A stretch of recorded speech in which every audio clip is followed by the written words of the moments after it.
So here's what I want us to think about. When I always start thinking about putting together some type of promotion, some type of ad, I start with the first question, and the first question I always think about is what, right?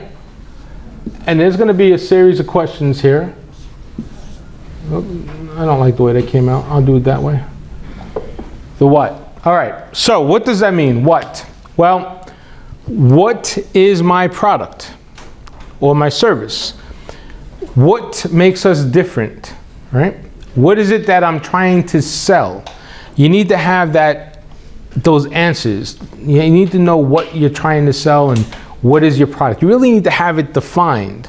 That's why we talk about that unique selling proposition, that unique value proposition. This is where that definition comes into play. What is it that you do? What is it that makes you different than everybody else, okay? The next thing you should know here is, I don't want to do that way. I don't know why my question mark is looking bad today, but okay, now it's a little better, right? All right. The next thing you want to know is why. Now, because you have a different product, that's great. But why does it exist? Why would someone buy it? Why is your product better than someone else's? So you need to have those explanations in your head. You have to have these answers already before you start creating any type of ad or any type of promotion. You need to know the why. What do you think the next question would be? It's another W. The next logical, I like where, but hold on to that thought. Give me a different one that's better than where. When who? Better than when, it's who, right? The who. So who? Why is the who important? Who's gonna buy it? Who's gonna buy it? Who is your target audience? Exactly right. It doesn't matter how good your product is. It doesn't matter why you say the product is so different. But if you don't know your target audience, you're not going to be able to sell the product successfully. Yeah, we need to know where they are. Well, that comes next. You need to know who they are first.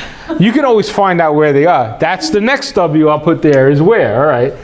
And the final one is when, and then there's one more question, and that's how, right? So what are those questions? Those are basic elementary type questions that we did for school reports, book reports, if you remember. It still applies today when we think about our marketing. What is my product? What is the difference? Why will someone buy it? Who is going to buy it? Where will they buy it, right? Where will I sell it? When will they buy it?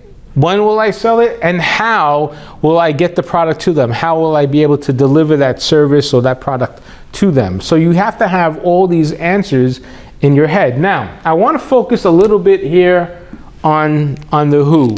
The who is also known as our target audience. Now we can call that persona. Anybody know that word persona? Buyer persona, right? P-E-R-S-O-N. So what is the persona? The persona is a representative of the group of liked individuals that will buy your product. So it's not one individual, it's actually a group of liked individuals that have similar interest. Like in this case, I would have a group of digital marketing students. That would be everyone here in the room. Okay, but then I would be able to say maybe there's a group of digital marketing students that are male, group of digital marketing students that are female. So now I start breaking that down into what we call segments, right? So now it's getting down into a little further detail, and that's going to be important for us to know as we start promoting our product. Now I want to try an exercise. I need a volunteer. Who wants to come up and volunteer? Anybody want to volunteer? I can do it. Okay, come on. Come on, Radu, come on up. You can volunteer. Come on up. Stand on this side for me, please. Right here. Face this board. Not too far away. All right? I want everyone to pay attention. It's Abdul, right? All right. Abdul, here's your instructions. Pretty simple. I want you can step a step closer. You probably need to step closer up here. Throw that ball up against the wall and catch it. Everybody watch what he does. Do it 3 times. Go ahead. Like I said? Yeah, you got to catch it 3 times. 1. Should I? You should catch it. Try to catch it. Do it 3 times. You ready? 1, 2, 3. Perfect. Stop. You can turn around now. All right. Wait, stay here. We're not done. That's only the first part. How did he do? Good. He did good? He did good? Anybody else? Good? Pretty good. How do you know he did good? Because he catch it. Because he caught it. And is that what you were measuring on? Basically him catching it? All right.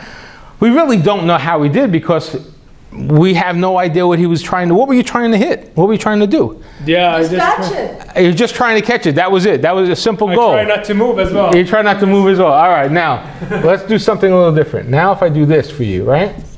Okay. Oh, that's more harder, yeah. More harder? You think so? Now try that. Now do the same thing, stay in the same place. Never watch him again. See how he does. Go ahead. Okay. 1, 2, up, it's all right. Can I move? Yeah, of course, it's your boy. You can. Oh, and now he's throwing the overhand. He's really into it. All right, 3 times. How did he do that time? How did you think you did that time? Well, yeah, 1/3. 1/3. So now you have a measure of how he did, right? Why do you know what you did? Because you had a target here, right? Yeah. All right, not bad, not bad. Okay, good. You're good. That's great. Yeah. I don't think the Marlins are going to hire you to play third base anytime soon, but you did a good job. Thank you very much. All right, so here's the point of that exercise. What changed in not only his demeanor but his attitude? Did you see his attitude change once I put this target up? He got a little more confident in what he can do, and he even threw the ball overhand, right? So when you put up a target, what can change for you? Everything, because now you know what you want to hit. So imagine being out there, and there are plenty of companies that are out there. They just take this and they just throw the ball up, and they throw the ball up, and they say, okay, eventually we'll hit the target or we'll sell something. They do get lucky. Every once in a while someone walk by, boom, they hit them in the head or something like that. So you will get lucky. But if you don't plan out who your target is, then you're not going to be successful. So you have to have a target. You have to have a focus. That's where that who comes into play. So if you're selling red sneakers, as an example, who can you sell red sneakers out to? You could sell them to men or women. You could sell them for fashion or for sport, right? So you have to understand the what, the why, and the who, and then you could figure out all this other stuff. All right, let me show you one other thing now. When we talk about segments, I'm going to erase this, okay? All right, we'll take this down. So let's say I'm going to try to build a square here. Not a perfect square, but that's not bad, right? That's the best I could do. All right, but now I'm going to do I'm going to do a few more squares. Hold on. Okay. Now I'm going to do a few more squares. Okay. All right. I'm going to stop there. How many squares are up on that board? 16. Is that right? 16. Anybody have a different guess? How many squares are up there? 17. Anybody have a different guess? Who wants to take a different guess?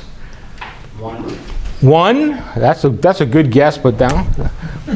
I'll put that up there. 1. Yeah, 16. Plus 16 the big one. plus the big one. All right, so let's think. 22. 22. Okay, we're getting higher now, right? All right. Anybody have a different guess? I'm getting easy. Different? All right. Let's count this out. Let's see what it says. So, obviously, we see the big square. That's 1.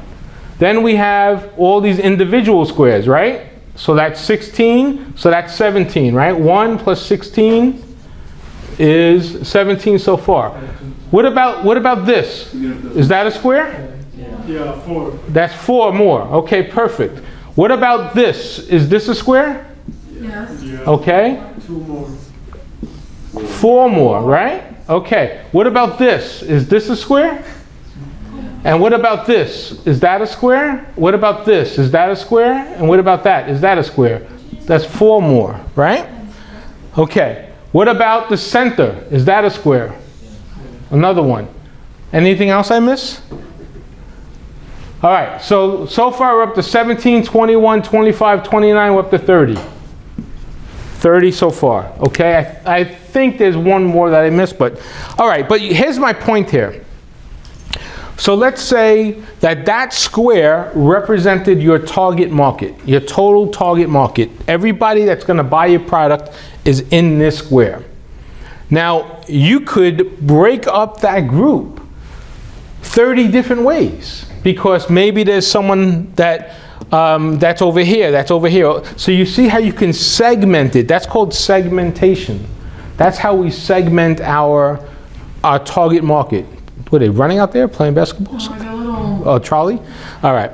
So that's called segmentation. So we have to drill down to a small segmentation. Why? Because we want to get to the persona that's going to work for us. So here's how we would do that. If we know, let's say we have a Professor Ken's Bake Shop. Okay, Professor Ken's Bake Shop. And I have to have, what do I have to have first in order to really begin? What's the first thing I need to have? At Professor Ken's Bake Shop, I need to make something, right? And it needs to be unique, something different. So I happen to have a unique recipe for a pineapple coconut cupcake. It's like pineapple coconut filling inside, really unique, tropical flavors, right? 80% of my house is Dominican. My wife's Dominican, my kids are Dominican, so I like tropical flavors. Oh my goodness. I know, right? I know, it's a big mix. Dominican, Japanese, and Italian. All right, so I make that tropical coconut cupcake really unique at Professor Ken's Cupcake Shop. But now, people will drive X amount of miles to my shop. They're not going to drive forever. Maybe within 30 miles, they'll drive to my shop. Okay, anyone go to that the fireman's cupcake place somewhere around here? I think it's in here, right? Fireman, what is it? Fireman Derek? Yeah, Fireman Derek, right? Is it here or near Woodenwood or something like that? Closer to Woodenwood. But that people drive, we live in Broward, we drive down occasionally to go to get those cupcakes that he makes, right? Okay, so you're gonna drive, maybe you drive 30 miles. So I am in Miami, so I am going to market my product to anybody who buys cupcakes within 30 miles of my store, right? Make sense? Everybody agree with that? I'm going to target everyone who buys cupcakes within 30 miles of my store. Why? Because they're probably not going to drive from Palm Beach down to buy my cupcake. So let's say that's a total of 500,000 people from population point of view. Now, can I break that down a little further? Yeah. I can, to what? Adult well, adults are going to be buying it, but now if I think adults, I could do mostly women. By the way, women make up 85% of all the purchases online. So guys, you just don't matter, really. I mean, it doesn't matter. Women buy everything, and when they don't buy, they influence everything else. Okay, so that's the truth. All right, so let's say it's a woman, okay, and then maybe you have women mostly with kids, I would say, right? If they're going to be buying cupcakes, wouldn't you say? Women with kids, okay. Now, can you break that down a little bit? Let's say out of that 500,000, there's 200,000 there. Maybe it's women with kids that are high school plus kids, and maybe women with kids that are elementary school, okay? And income, I think it's most important. We can use income too, so maybe we want to do income over here. So we call that HHI, which is household income. So maybe 60K plus or 100K plus, whatever the income is we pick. So now we're drilling that down a little further. So eventually we get to these smaller segmented boxes. So the narrowest is the best, or? The narrowest is the best, yes. Do you ever hear that expression? The riches are in the niches. That means that if we focus in on that small target, we would be more successful. Let me ask you a question. Would you rather have 1 million people that follow you that spend no money with you, or 1,000 people that follow you that spend $1,000 a year with you? Exactly right. Why? Because they're like this. They're tight with you, right? They're real.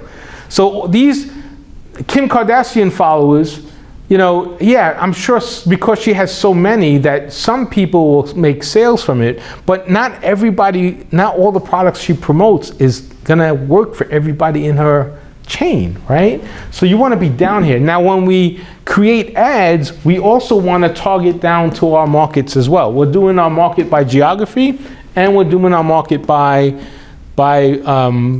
behavior and by demographics. That's the key. So you'll see that when we start drilling down. But we want to get down as far as we can, because that's going to help us get more bang for our buck. That's the key there. All right?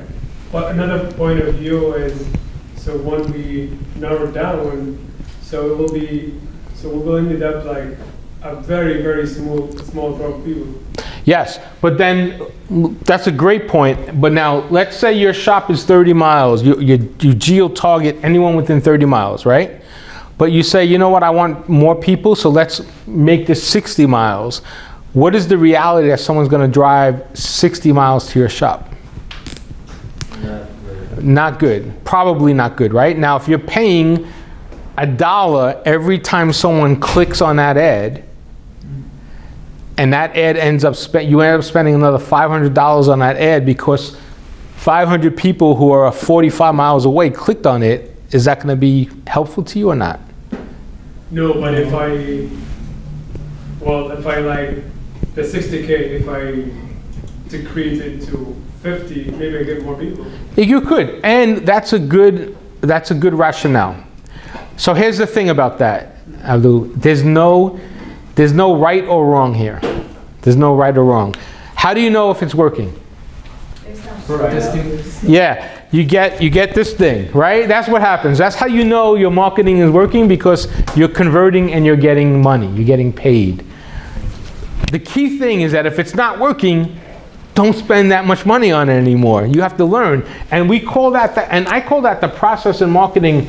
It's sort of like 4 segments of marketing. The first one is a plan. Then you have to have a strategy. And we'll cover this a little more. Then you have to execute, right? And then you have to measure. So we're going to be measuring whether or not that ad was successful. So plan, strategy, execute, and measure. Plan, strategy, execute, and measure. Plan, strategy, execute, and measure. We're going to keep doing that until we find the right formula, the right combination of what this mix is. And hopefully when we do it, we don't spend all of our marketing budget in one area. That's the key. I'll give you a crazy example, and then we'll do a little exercise. Just as COVID was hitting, I had a good friend of mine. I actually took my MBA with him. We give each other business over the years. He says, "Can I have someone I worked with? They own a place up in Pompano, and their business is shut down. It was a warehouse that sold sinks and tubs and stuff for bathrooms, right? So when COVID shut down, no one was going into the warehouse to buy. So he had a website, but he wasn't doing anything online. He said, I want to start advertising and promoting things online." I said, great. I met with the guy, met with him once, met with him twice. He says, I want to hire you. I said, okay, good. Let's get to work. He says, but we need to generate at least $20,000 worth of sales in the first month. I said, well, that's not possible. I said, that, you're asking me to do something. He said, well, I thought you were good at this. I said, I am good, but there's no magic, right? I can't guarantee. He goes, well, I met someone that can promise me that. I said, well, then go with them, because you're going to get a broken promise. It can happen. It's possible, but not unlikely, right? So you have to plan first, strategize, execute, and measure, and do it over and over again until you find the proper formula. And that's going to be the key. So if you had $100 to spend, you don't spend $100 on one ad. You probably spend $20 on one ad, maybe 20 on the second ad, and now you have 60 left to come back and spend it on the ad that performed the best, right? because you have a better chance of success. There's no magic here. There's the science and the art of measurement. That's the key. All right?